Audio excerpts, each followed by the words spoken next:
I'm James Carter, a 34-year-old American guy living in Portland, Oregon.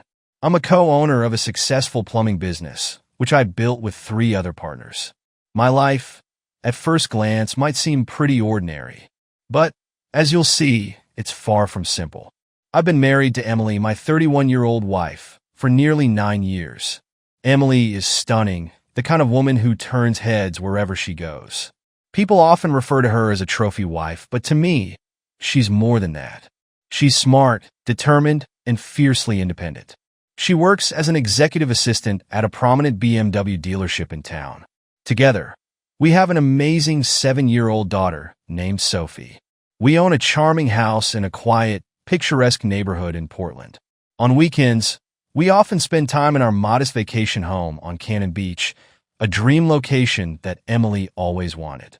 Despite some struggles along the way, our life together seemed like a fairy tale from the outside. But like most stories, ours had its complications.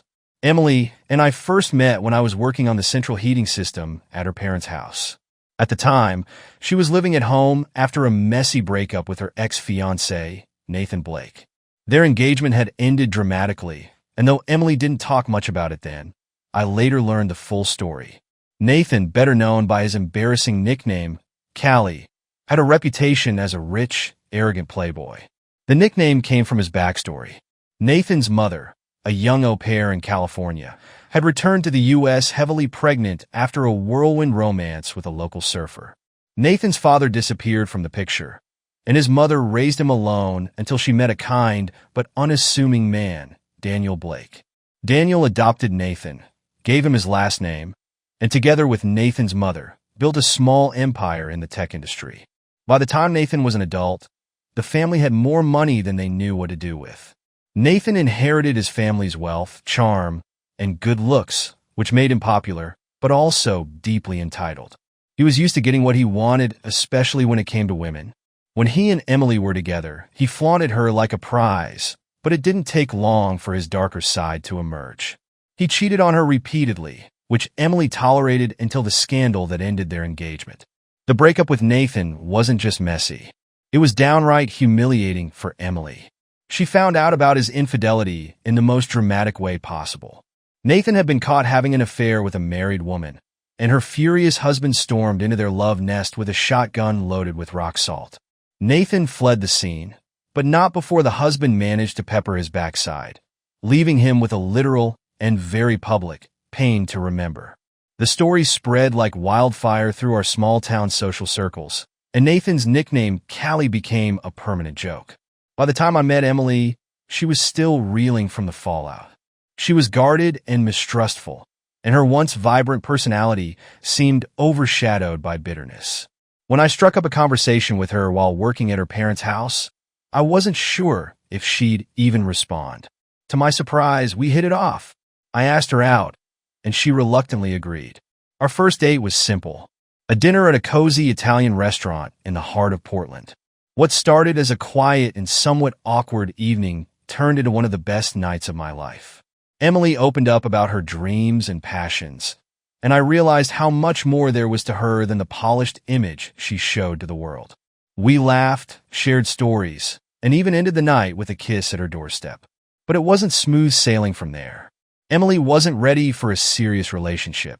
She wanted to reclaim her independence and live life on her terms for a while. During that phase, I heard rumors about her embracing her newfound freedom a little too enthusiastically.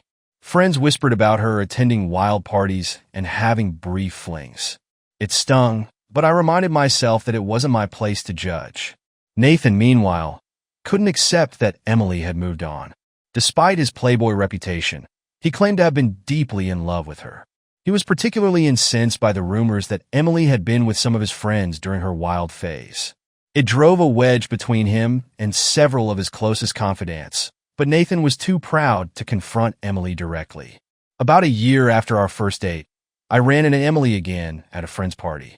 She looked different, not just in appearance, but in her demeanor. The spark in her eyes had returned, but there was also a quiet confidence about her that hadn't been there before.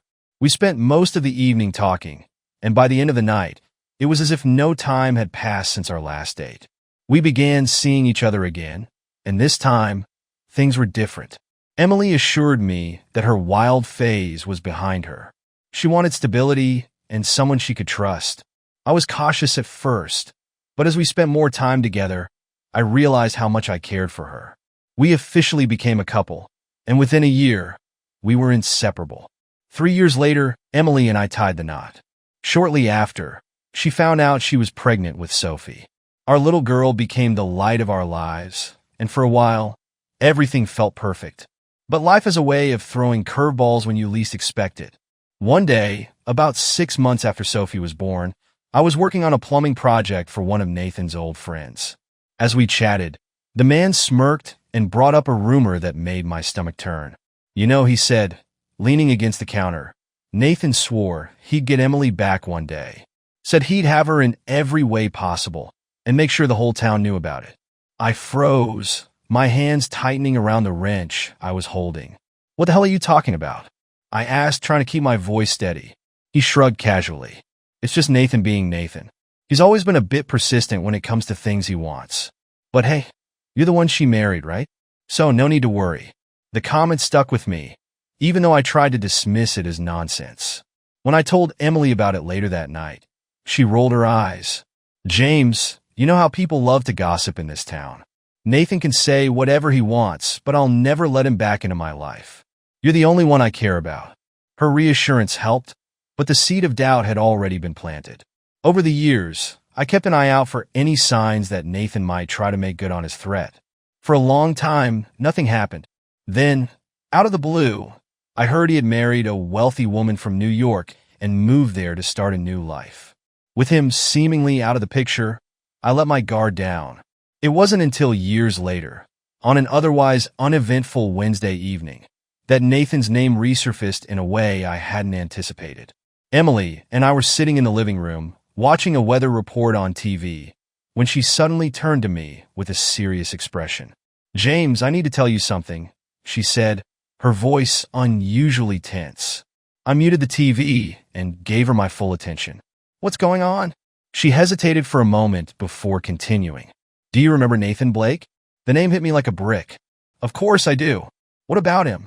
"He was in town recently for a wedding," she said, avoiding my gaze. "He ran into Gabriella, one of my old friends, and they got to talking. When he found out she knew me, he asked a lot of questions. Gabriella gave him my number." I sat up straighter.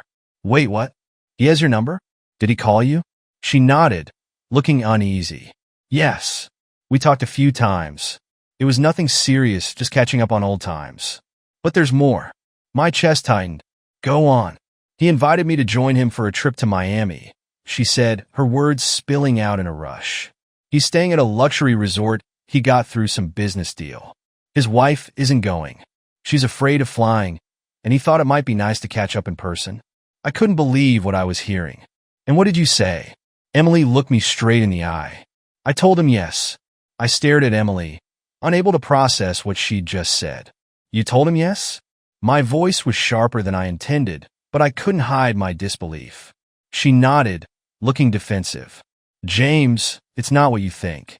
This is just a chance to catch up with an old friend. There's nothing inappropriate about it." I shook my head, struggling to keep my emotions in check. "Nothing inappropriate? You're talking about flying to Miami to spend time at a luxury resort with your ex-fiancé. The same guy who humiliated you and cheated on you. The same guy who swore he'd do things to you just to prove he could. And you think that's okay?" Emily frowned, her tone softening. "Nathan and I had a history, yes, but that was a long time ago. People change, James. He's married now, and so am I. I would never cheat on you. You know that." Her words didn't ease my anger. "Emily, you're being naive if you think he's inviting you there just to chat about old times. He's expecting something from you, and you're giving him the opportunity." She stood up, crossing her arms. "I'm not giving him anything. I'm just taking advantage of a once-in-a-lifetime chance to stay at a resort I could never afford otherwise." "That's it. You're overreacting." I got to my feet, the tension in the room almost unbearable. "Overreacting? Emily, this isn't just about the trip. It's about trust. You're prioritizing some ridiculous catching-up session with your ex over our marriage. Do you not see how messed up that is?" her eyes filled with frustration. I'm not prioritizing anything. I love you, James, but I've already said yes, and I'm not backing out now. Her refusal hit me like a punch to the gut. For the first time in our marriage, I felt like a stranger was standing in front of me.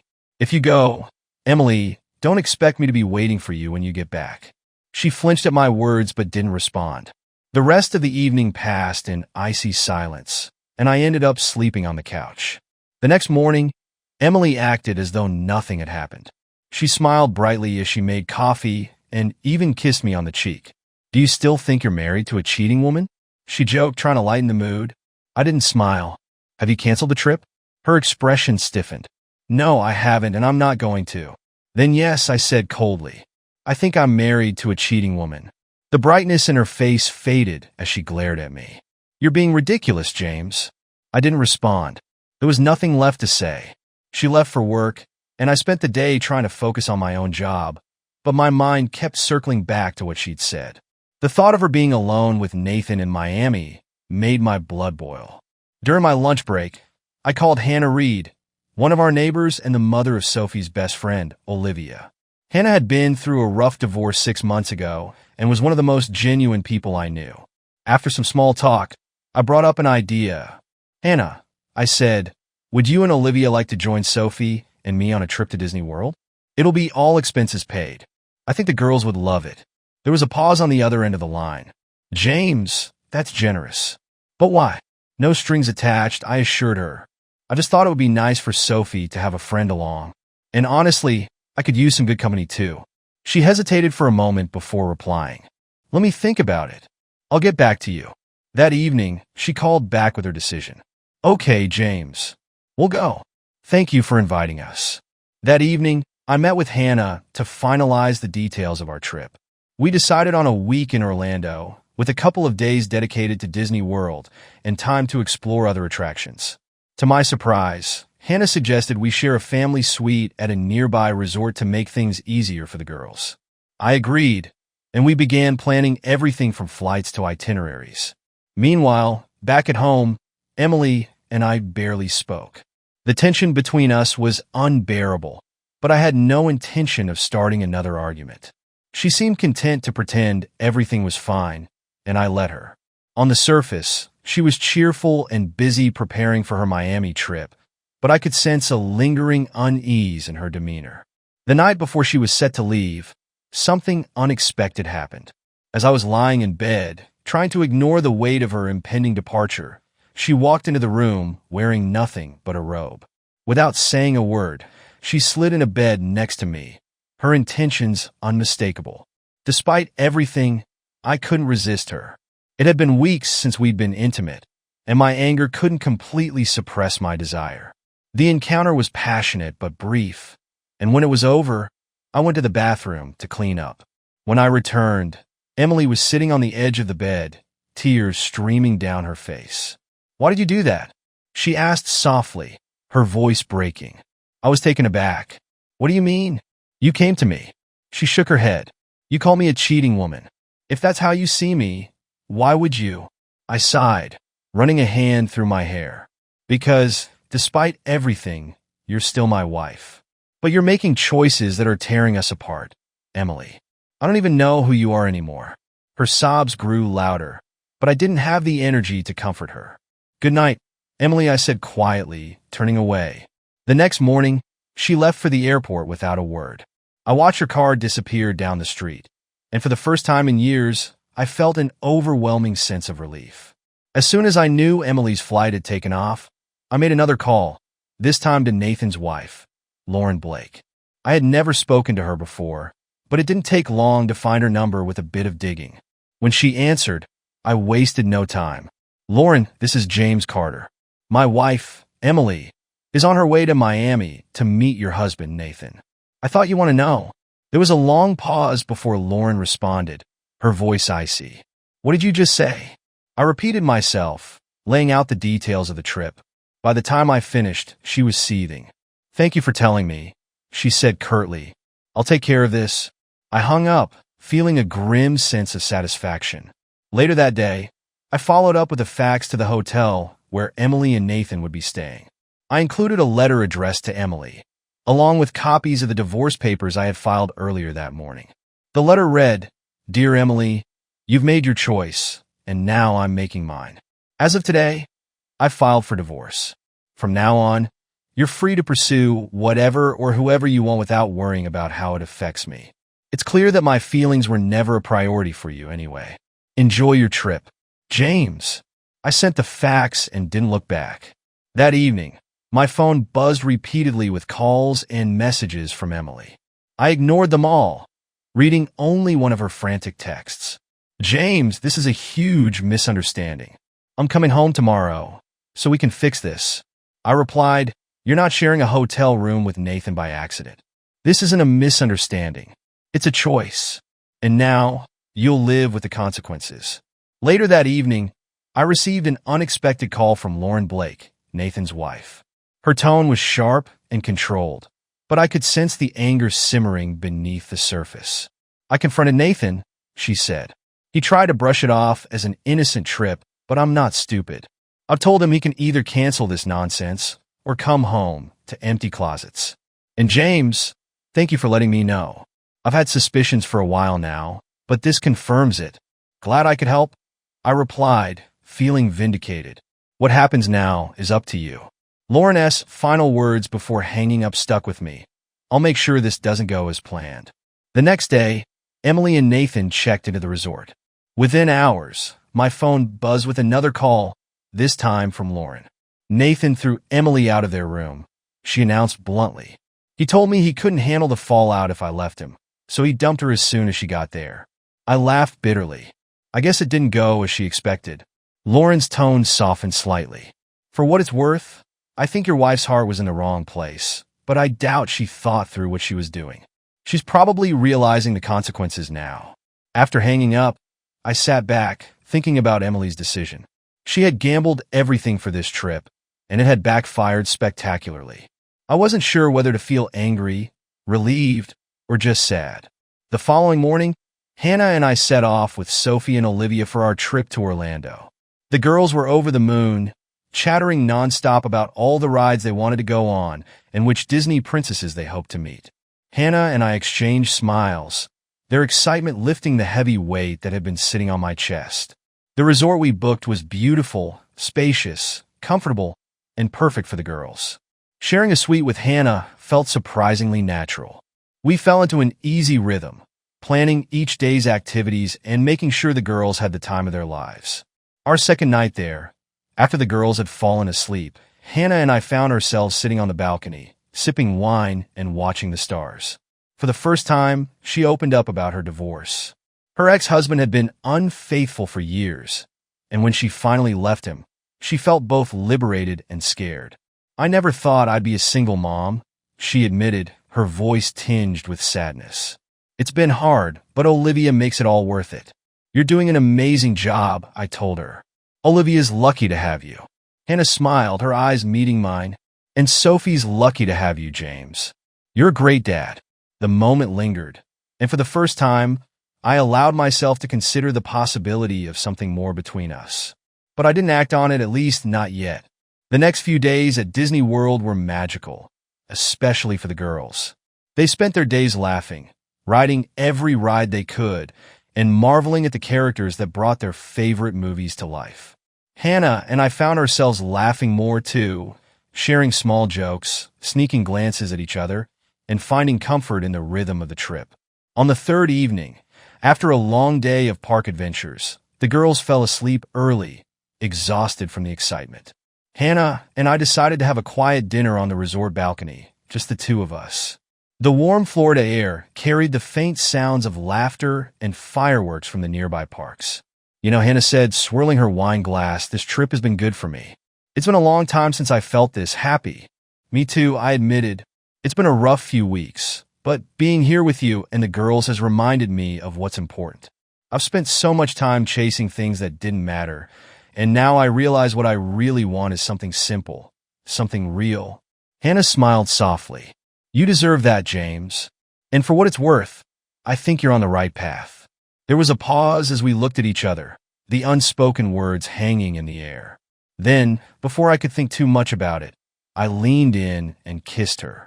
It was tentative at first, but as she kissed me back, it deepened into something real, something we both needed. When we finally pulled away, she whispered, "What happens when we go back home?" I smiled. "I don't know yet, but I think we'll figure it out together." Back in Portland, Emily had returned from Miami earlier than expected. Her attempts to contact me had been relentless during my trip, but I ignored every call and message. When Hannah and I returned with the girls, Emily was waiting at the house. She looked pale and disheveled, a shadow of her usual composed self. "James, we need to talk," she said, her voice trembling. I sighed, stepping inside to face her. "There's nothing left to talk about, Emily. You made your choice, and I've made mine." Tears welled up in her eyes. "It wasn't what you think. Nothing happened. Nathan's wife showed up, and he kicked me out. I stayed at a different hotel that night and flew home the next day." "It doesn't matter if nothing happened," I said, my voice firm. "You agreed to go. You chose to prioritize him over our marriage. That was the betrayal, Emily, not what did or didn't happen in Miami." She sobbed, pleading with me to reconsider. "I made a mistake. Please, James, I'll do whatever it takes to fix this." But my mind was made up. It's too late. I've already filed for divorce. I'll move out of the house this week. Over the next few days, I moved my belongings into Hannah's house. It was a bold step, but one that felt right. Our daughters, Sophie and Olivia, were thrilled to have more time together, and the warmth of Hannah's home was a welcome change from the tension I had left behind. Emily, meanwhile, struggled to adjust to life without me. She sold the vacation house she once insisted on and used the money, along with help from her parents, to buy out my share of our family home. Though she eventually began dating again, her relationships were short-lived and her confidence seemed shaken. Nathan didn't escape and scathed either. Lauren filed for divorce shortly after the Miami debacle, citing his ongoing infidelity as the breaking point. From what I heard, Nathan retreated into his old playboy lifestyle, but his charm had worn thin, and his antics no longer impressed anyone. Hannah and I, on the other hand, flourished. Our relationship grew stronger with each passing day, and within a year, we decided to get married. It wasn't a flashy affair, just a small ceremony with close friends and family, but it was perfect. Our blended family became the center of our world. Sophie and Olivia treated each other like sisters, and they were overjoyed when Hannah and I announced that we were expecting a baby. The prospect of a new sibling brought even more joy into our home. Looking back, I realized that losing Emily wasn't the tragedy I once thought it was. It was the catalyst that led me to Hannah and the life I'd always wanted, a life filled with love, trust, and the promise of a bright future. And for the first time in years, I felt truly happy.